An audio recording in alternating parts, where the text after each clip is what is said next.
evolution of insurance, health insurance, the benefits, and how important health insurance is to an aging population. When you're young, you don't think you're invisible, you're never going to get sick, but as you age, you need insurance. But when you're working, that's the best insurance you can get. Hey everyone, welcome back. Thanks for dialing into the latest episode of Politics and Risk. I'm Joel Kopperud, Senior Vice President of Government Affairs, joined by my colleague Blaire Bartlett, Vice President of Government and Political Affairs. Well, Happy New Year, Joel. Welcome back. Happy New Year, Blaire. Thanks. It's good to be here. I was going to say we actually didn't really leave, but welcome back to the podcast and welcome to 2026. Yeah, that was great break, but wow, we are back with a vengeance. This has been quite the week. A lot happening on our issues. So, I mean, Congress is back. There's a potential shutdown around the corner. I don't think that's actually going to happen, but it's all about this ACA subsidies now. And of course, the news out of Minneapolis and the ICE raids is fueling left members of Congress to shut down the government and defund ICE. And we'll see where all of this goes. But on the ACA subsidy issue, I mean, we care a lot about those subsidies in that, individual markets go south. There's cost shifting is a real thing, and that's definitely going to bleed into the commercial markets where there's no room for any higher premiums on our side, because Lord knows if you're involved in the renewals this year, it was not pretty. I have heard some of our members suggest that it was one of the most difficult, if not the most difficult renewal season of their career because costs are so out of control. But it looks like there's a vote in the House that's going to pass the subsidies, a clean 3-year extension. It's pretty remarkable. It's another case of House Republicans passing a Democratic bill, but that was just out of sheer political pressure than anything else, because a lot of these moderate Republicans don't want the subsidies to expire, and they didn't have any other option. This is where I get frustrated on the media and on messaging, and this is where Democrats beat Republicans, because what I think is expected by a majority of America, and certainly by your mainstream media, is that once these subsidies will pass, these the extended subsidies, once should the stars align and we have this 3-year extension, it does not mean that all healthcare prices will go down. I doubt that that any of the carriers are going to give refunds or say, oh yes, we will go ahead and break those contracts and make these prices lower. So I get frustrated that these subsidies, these extended subsidies, are the scapegoat for why healthcare costs are so high. There's so many different reasons, so many spokes on the wheel that make healthcare prices high. But what we have happening in DC and what we've seen in the past, really within the past, maybe the past decade, and actually did an article on this in Leader's Edge about the discharge petition. But because of this discharge petition, that was passed before this vote that we're having in 2 hours from the taping of this podcast, you had 9 Republicans join Democrats to force this vote. As usual with things, no matter, just because the House does something doesn't mean the Senate is. The Senate is a different animal. They have different, members to appease, different issues, different messaging. And so even if it does pass the House, which I do think it will, it doesn't mean that it's going to pass the Senate. And I don't think there are 60 senators that would vote for a clean extension of these extended subsidies. But I do think there could be 60 if you couple it with things like association health plans and ICRAs and things to address costs. And so I think in the Senate mind, they think that they have kind of a year to figure this out. Those people are already in their contracts for healthcare.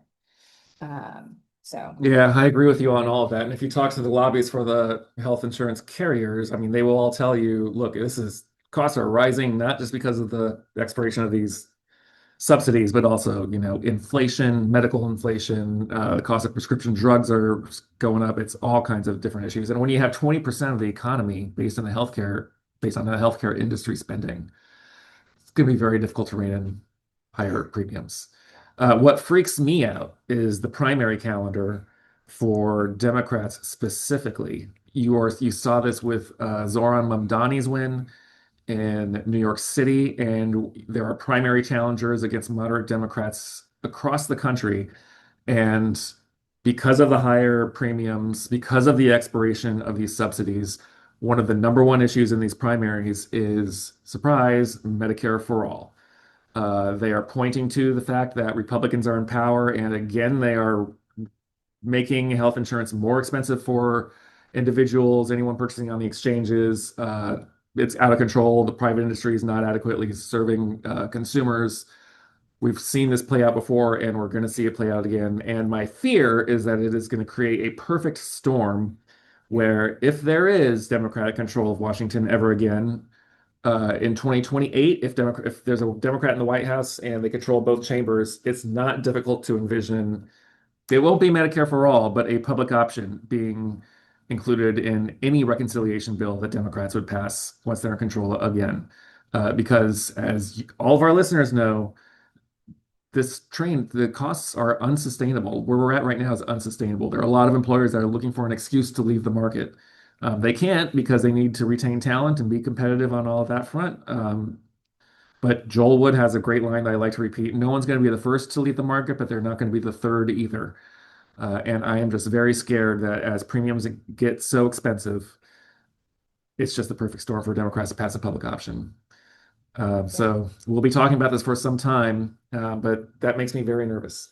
Yes, and I do think, in a Trump administration, it's not an option, but I don't know if the wherewithal is there, for a public option type to actually come into fruition because the costs are so high, because the price tag on a public option would be so high for the country. But that's where the messaging is headed. That's where everyone could not agree more. Yeah. And in this environment of populism in both parties, I mean, the public option and Medicare for all is a big issue that's going to rise on the left. I mean, it was just a couple weeks ago where Donald Trump tweeted, screw these, we should not be reauthorizing these subsidies that go to the quote evil insurance companies. We should be sending the money directly to consumers. That's not all that different from a public option. Yeah. But when it comes to health policy, I think he's bashing Wall Street now because they're profiting on housing prices and all these other things. He's taken one whack at the insurance industry so far. I think there will be a lot of other whacks around the corner because right now his eyes, as you've said many times, Blaire, is all about the midterms. All he cares about is the midterms. And if the insurance industry is not popular, he will double down on that and ride that wave. Yeah, and that first primary is March 3rd. It's literally 2 months, a little less than 2 months away. Yeah. I will stand on this soapbox until I lose my voice, but vote in your primary. I think you'll hear us, over this next year, talk about public option, talk about ICHRAs, talking about association health plans. And Congressman Kevin Hern has introduced legislation in the House that would codify the ICHRA regulations that Trump started in his first administration, that Biden continued, and that Trump is working to kind of issue some finalized regulations on ICHRAs. I had the opportunity to sit down with Congressman Kevin Hern. He represents the 1st District of Oklahoma, which is essentially Tulsa, and some of the suburbs surrounding Tulsa. I think he's a great member of Congress. I got to know him when he came in during a special election in 2018. He has a really interesting background. We always want to bring our listeners, members that you may not hear about, but are really fantastic. And he's one of them. He's actually, become an industry champion, on issues like ICHRAs and TPLF. ICHRAs, those individual coverage, health reimbursement arrangements. And if you're, on the benefit side, you know exactly what I'm talking about. We are hearing a lot about them as lobbyists in the healthcare industry, but also Congress is talking a lot about them. And the Senate is absolutely looking at ICHRAs as an option to reduce healthcare costs. And with third-party litigation funding, TPLF, he has introduced legislation that would tax the winnings of those third-party funders. So those third-party funders and those, third-party funders that are actually foreign governments, there are foreign governments that get involved into our United States legal system.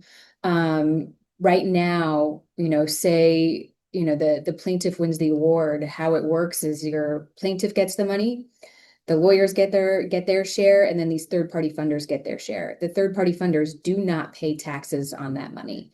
And we think if they, started to pay taxes on that money, that might discourage those foreign governments from getting involved in our legal system. It does not prohibit them to do that. It just taxes that money. So it's an interesting conversation that I have with Congressman Hern. You get to hear about his background as an engineer, a hog farmer, a McDonald's franchisee owner, and then how he actually worked. It's just, I think it's a great podcast. Great way to start the year. Take a listen.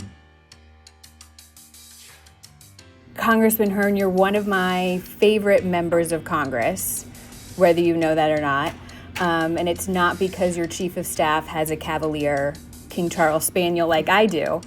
But it's, I think I met you when you were running your special election, and we talked about your background in the McDonald's industry, and then suddenly you talk about reinsurance, like you're an expert. And I was like, oh, we've got to support this guy. We hosted a meet and greet with you, and actually it was a co-meet and greet with you and Congressman Lloyd Smucker, but you represent the 1st District of Oklahoma, which is Tulsa area, and started out as an engineer, aerospace engineer.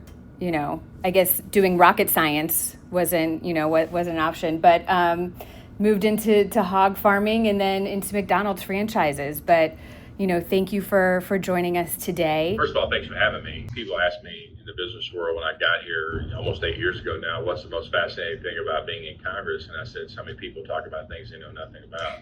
And insurance is very complex, as you guys know, in the world you're in. And I think people truly don't understand how insurance really works. And basically, the bottom line, the bare bones is you're swapping a risk for a premium. And when the risk gets higher, the premiums get higher. And I had the opportunity to really see that in my about 17 years working at the federal level. I was a McDonald's franchisee for the last 25 years of my 35 years of McDonald's, having come out of the aerospace industry. After the Space Shuttle Challenger blew up, I wanted to be an astronaut, and that kind of changed the industry forever. And what's wonderful about this great nation is there are so many opportunities, and you have a choice. You get to make choices, and so I think that freedom to choose is what I did. I love business, always loved business, and so I got into the world of McDonald's. Didn't have any money, worked 10 years to save $100,000, got into that, and then went from one restaurant in 1997 to 24 in Oklahoma. And then I got in the leadership world, and so I wanted to do a lot of things. I became the chairman of the economics team for about 7 years. And because of that relationship, I also served 9 years on McDonald's Global Reinsurance Board, domiciled out of Bermuda. Learned a lot. I sat on the underwriting committee. There were 6 members, 6 franchisees out of about 3,000 in the U.S. business. And I learned a lot working with Lloyd's of London and other about mud maps and all of those things you never hear about until you understand mitigating risk. And we had a lot of programs. We created our own self-insured programs for liability purposes on Happy Meal toys and product recall and named wind and earthquake insurance and EPLI, and we had a big umbrella policy on a per restaurant basis, and we were able to resell that or basically sell it to the large insurance carriers out there, the Chubbs and the Marsh McClellans and Arthur J. Gallagher's and everybody, and they buy it from us. And so I got to see how this all worked, which was a unique experience. I didn't know it at the time. It was never on my bucket list to be in Congress, but it's been very helpful in my conversations with folks on your team. Yeah, and one of the stats that we regularly say to our member executives is, less than 5% of Congress has experience in our industry, direct experience in our industry, and you're like one of the 5 that I count because of the stuff that you did through McDonald's. And so, yeah, thank you for being in that very small group of members. We're going to go right into business. And I think it is, I don't know, you tell me, I do think it is because of your direct experience in the industry, because you were an employer. You are becoming one of the House champions on ICRAs, those individual choice, health reimbursement arrangements. And for those that are listening that are in the benefits business, you are fully aware of these. And we've done a lot of work at the council to try to coalesce our members, into figuring out where we are as an association on ICRAs, and moving forward, it is something that we do support, but something that you've come to find out it's not codified into law, and so that's part of what Congress does is legislate and do things, and you have introduced the Choice Arrangement Act of 2025. It's been a part of a healthcare package, but can you share, why ICRAs, why this particular piece of kind of the healthcare benefits space? Obviously, every piece of legislation up here, everybody tries to find a cute name for it, but ICRA sounds like Ichabod Crane or something. Yeah. I really look at it, the evolution of insurance, health insurance, the benefits, and how important health insurance is to an aging population. When you're young, you think you're invisible, you're never going to get sick, but as you age, you need insurance. But when you're working, that's the best insurance you can get. It's private insurance market, still 170 million people, 180 million people. It's still the largest market in spite of ACA and everything else. It's still the largest market out there. And it's very difficult. And when you have, 30 plus million small businesses in America, they're trying to do the right thing by their employees, take care of them. One of the most difficult things to manage is health insurance that fits the group that you have. And you think about McDonald's, we have Blue Cross Blue Shield of Illinois, still does, the system does. I'm no longer in McDonald's. And we had a plan that worked for all of our hourly paid employees so that they could actually get into the space of understanding, yes, there were kind of skinny plans, but what else do you need when you're younger? You just need access to health care. And so it worked very well. All of my employees were insured, every one of them. I had 1,200 employees. So some would opt out because they didn't think they needed it, but that was their choice. And when you look at this, the evolution of healthcare, when it was really something that the bigger corporations had, the unions had, this was an enticement. Then corporations started doing it if you're, right to work state or whatever. And then the evolution of that to gig workers that didn't want to work, sort of the loyalty to a company kind of went away. Then you saw, okay, how do I have loyalty to 6 different companies and still have robust health insurance that met all of the ACA requirements? So that's kind of the evolution from sort of start to where we are today. We want to provide that opportunity. So this is more about workers not having to be beholden, or, some businesses, they're having a hard time with that because they want to hold on to that benefit to keep people on board and say, I've got you. If you leave, you got to move your health care. And that's very complex. So we're trying to look at this now from all sides, from the employee side, so that they have a reason to keep private insurance. And that's really what this is all about. Yeah, great. Yeah, it's, we're asked, by every member of Congress, how can we make healthcare more affordable? We're asked that, when we're with members, our members ask us to ask it of our member firms. And I think, as a former Republican Hill staffer, it's, you've got to be able to come up with any sort of options that kind of protect that employer-sponsored insurance base, kind of where most people are insured. And it's, we like to say on Capitol Hill a lot to try to explain the market experience and the breadth of our membership that, of our 150 member firms, they advise and broker on over 70% of those employer-sponsored benefits. And so they're seeing directly into and giving directly those annual insurance increases, those premium increases. And so we're always looking for ideas on how can we save our employer clients money, but also provide the best possible care and remain competitive in the marketplace. And ICRA's. As you know, there's been a lot in the news recently about insurance companies. Yep. And certainly when you're in the healthcare space, more importantly when you're in the government-ran healthcare space, which is really where our purview is at, everything kind of gets lumped together, and people don't really understand the free markets. It would be very difficult, if not impossible, to have healthcare in a private setting without an insurance company. It'd be very difficult for a company to be, quote, self-insured and run that. It takes a very large company to have that kind of access to expertise and legal expertise and how to run fiduciaries and all of the actuarials, all the things that go with that. So, that's where an insurance company came into play. And so we've got to recognize that there's no one demon in the whole healthcare space. This is all how we're going to work together to solve a problem that is really running out of control. And, we've done, I think, in my position, Ways and Means, and talking with folks up and down the healthcare line, from pharmaceuticals to providers to, insurance companies and others, doctors. How do we all sit down and work together on this? Because we have to all be in the room on this together, and I think that's really important for your members to know as well. Being on Ways and Means, probably the most powerful committee in the House, just shepherded through a tax bill, and that was a lot of work for you guys to do and to come together on, and for the party to come together on. But one issue that is important for the entire insurance industry, not just commercial brokers, is this issue of third-party litigation funding, tort reform. And you've introduced the TPLF Act, as it's very easily named, but it's the Tackling Predatory Litigation Funding Act. Well, I think it's really good for everybody. I think it's good for the insurance industry as a whole. I think it's good because it's good for you guys. It's good for the people out there that have had issues.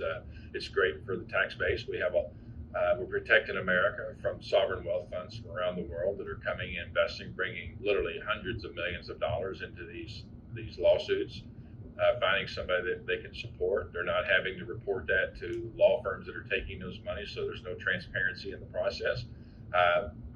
We believe that you should pay taxes. At the minimum, you should pay taxes on your winnings, if you will, how they would look at it, if they won a case. But there was a lot of pushback early on.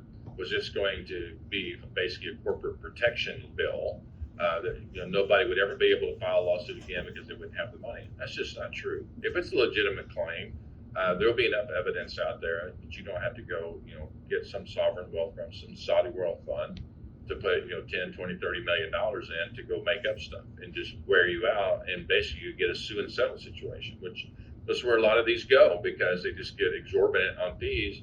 And if it's a big company and you guys represent probably all of them, it gets overwhelming, and you're going to have to make up your delta with your administrative fees on new premiums each year. And so it just there's no free ride in this, and the only people that get in the free ride are the foreign investors.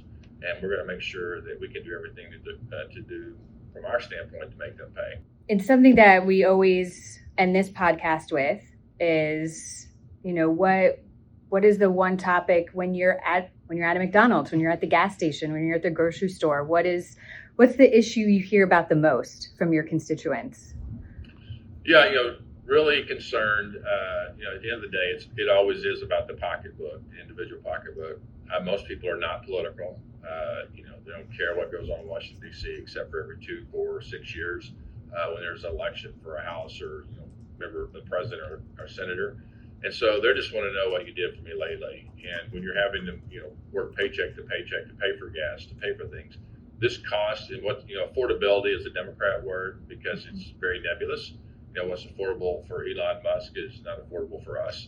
And so we got to put this into about lowering costs. And I've been around long enough to remember coming out of high school what it was like with inflation out of Jimmy Carter. And it took President Reagan 6 years to get to where President Trump has gotten us in 1 year, and the House and Senate working together. So we've got to continue doing that. We can never rest on our laurels. We've got to continue to drive the cost of gasoline down. We've got to continue to drive the cost of food and rents down. We've got to figure out how housing become more accessible to younger generations. I've just gone through this with both of my sons, 25 and 30 years old. The cost at Tulsa, Oklahoma, exorbitant over the last 5 years, and the increases. And these are things that are staples of life, the basic foundations of living the American dream. So we've got to make sure we're doing everything we can to make that really something that every person can experience. I probably should ask another question, but who's your favorite member to work with across the aisle? I'm unique coming out of the business world. I never asked my customers if they're Democrat or Republican or didn't care about politics. So I try to respect each person's position as a representative for 800,000 people across the country. There's some members up here that are knuckleheads. They're knuckleheads behind the scenes and when you see on TV.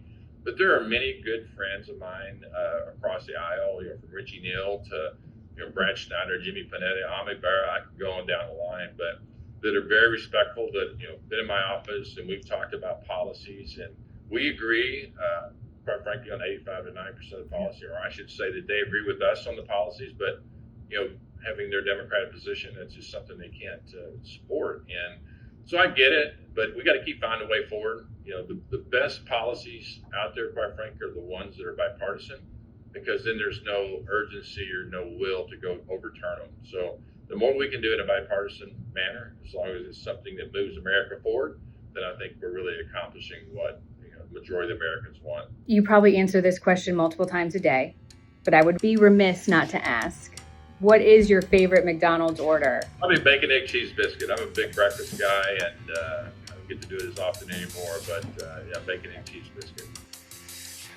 Thanks for listening to this latest episode of Politics and Risk. If you want to hear other episodes, you can hear our previous episodes at leadersedge.com.